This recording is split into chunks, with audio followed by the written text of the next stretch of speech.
Hey guys, welcome back, it's Meg. I wanted to do a video to give a few updates on my thoughts about 10.1 and how Mistweaver will be performing. I did a video on all of the 10.1 changes already, which you can find on my channel, but there were a few changes since then. Calming Coalescence has been reintroduced. It was previously removed, and it is now a choice node with Nourishing Chi. So this isn't really going to give us anything in PvE content at the moment, but it is good news for the PvPers. Feline Stomp's cooldown has been reduced by 10 seconds, so it is now a 20-second cooldown instead of 30. This is more of a quality of life change, in my opinion, for PvPers. It wasn't that hard to manage resets in a PvE setting, but in PvP there's a lot more unpredictable movement, so this would make sense to be PvP oriented for the Feline build there. And then our tier set was nerfed by 2 seconds and 2%, but this was definitely warranted, and it is still a very strong tier set for keys and for raid.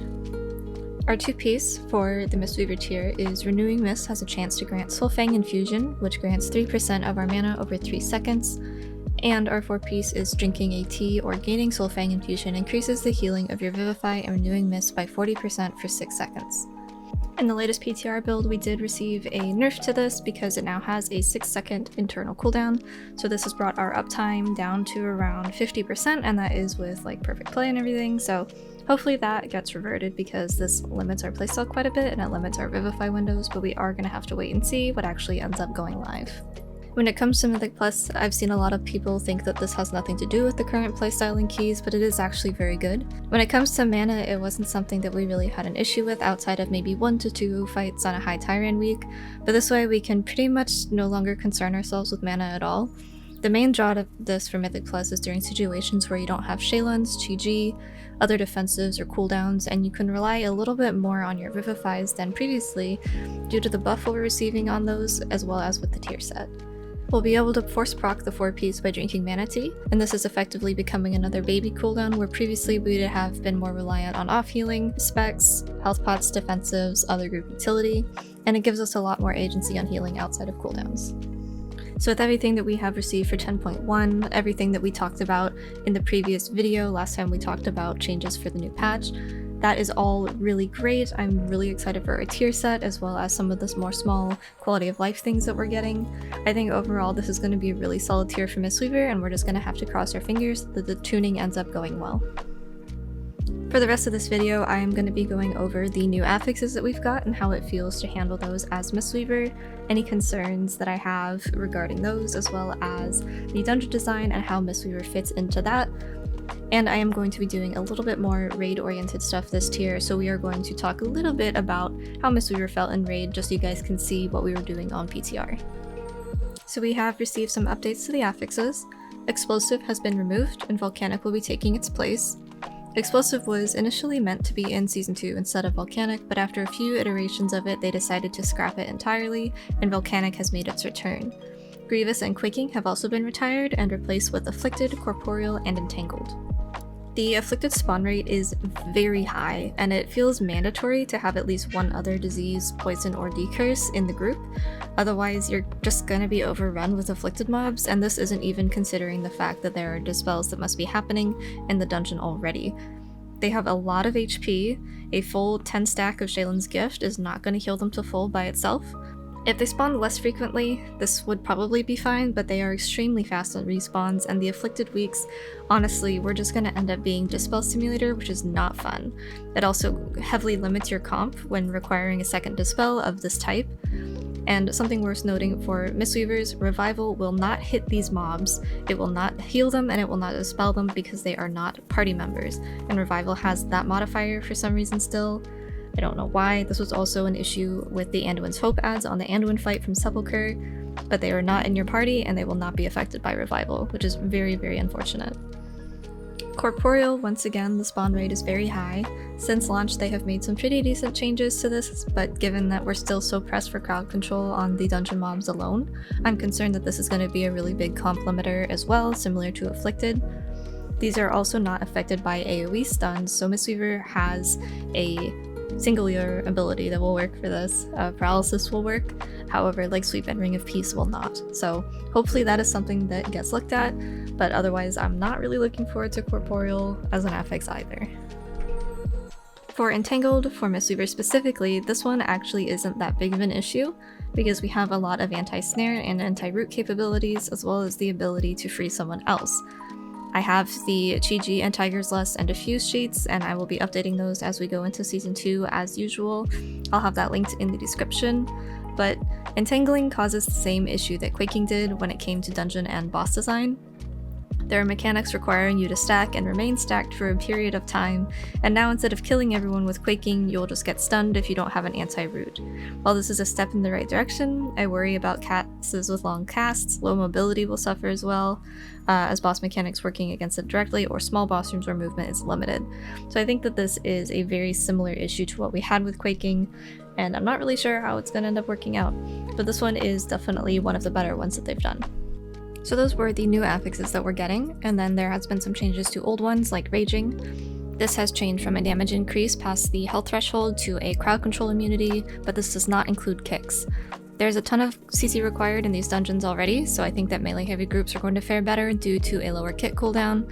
I'm not super worried about this one, and I think it's a good change so that tanks aren't randomly getting one-shot or DPS aren't randomly getting one-shot just because something's doing a couple keys higher worth of damage than it should be doing just because of an affix.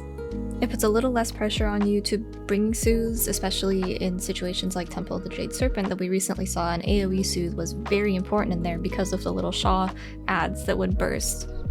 So there is still a reason to bring soothes, but it's not going to make or break your key. You're just going to have to be more on top of it with kicks or be more coordinated in what you're pushing past the threshold when.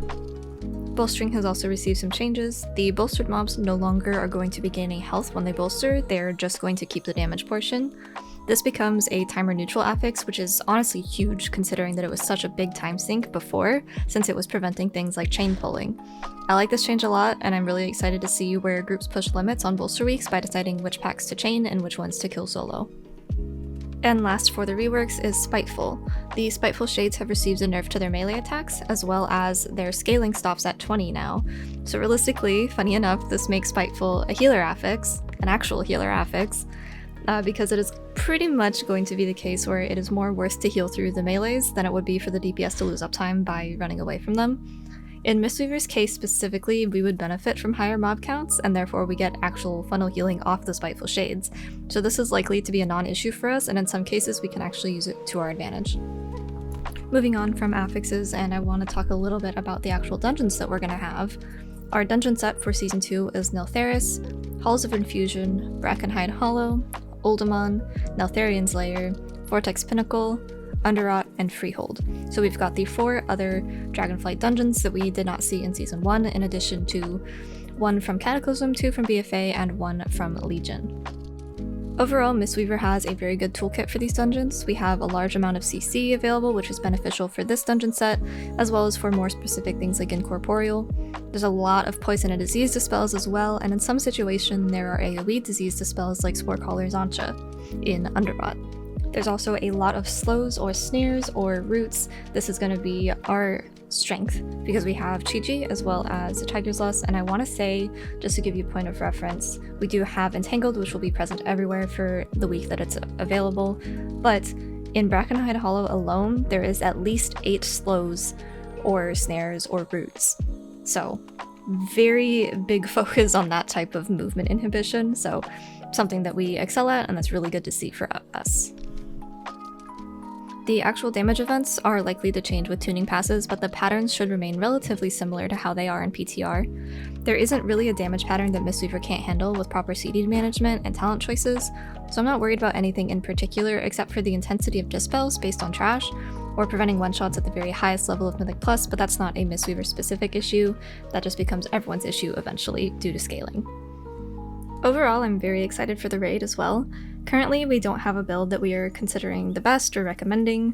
There are times where we could run Chi-Ji, and there are times where we could run Yulon. Melee uptime is pretty scarce in the raid, especially on bosses like Skarn, where there's a lot of movement back and forth, as well as running out of mechanics. When it comes to the talents that we play, I don't want to make a suggestion yet until we're much closer to launch because we are getting changes every week. We are seeing a lot of changes in terms of tier sets and tuning on health pools and off healing and things of all of that nature. Very similar to what we saw in the beginning of Dragonflight when we were waiting for the expansion launch. I haven't personally tried the clouded focus build or the caster heavy build that we have been kind of talking about in peaks a bit, mainly because I just want to wait, because we were very close to playing something similar until it got nerfed in 10.0. So we will wait and see on that. I haven't had an opportunity to play it because I haven't done raid testing since that has kind of come to light, but I will give it a shot if we have any more raid testing. But I do want to be clear that that is only something that we would do in raid, and that would not be great in keys.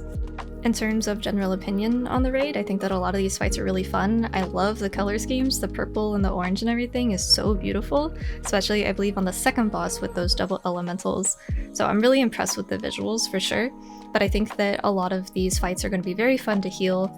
This boss is kind of the sludge fist of the tier. He's the patchwork, the damage and the gear and the healing check, essentially. As a whole, I am super happy with how Mistweaver is right now, both in playstyle and performance in keys and in raid. Obviously things are subject to change, but we are going to try to manifest a really solid tier for us. I don't want to get all doom and gloom about it. We do have changes coming every day, so it is important to know that things may be completely different from this video by the time that this goes live. We'll have to see. It's kind of just a waiting game at this point, but I think that we are definitely headed in a good direction. Outside of the caster-centric build, I think is going to cause some issues in raid. I don't really feel like that is where they've been bringing us this entire expansion.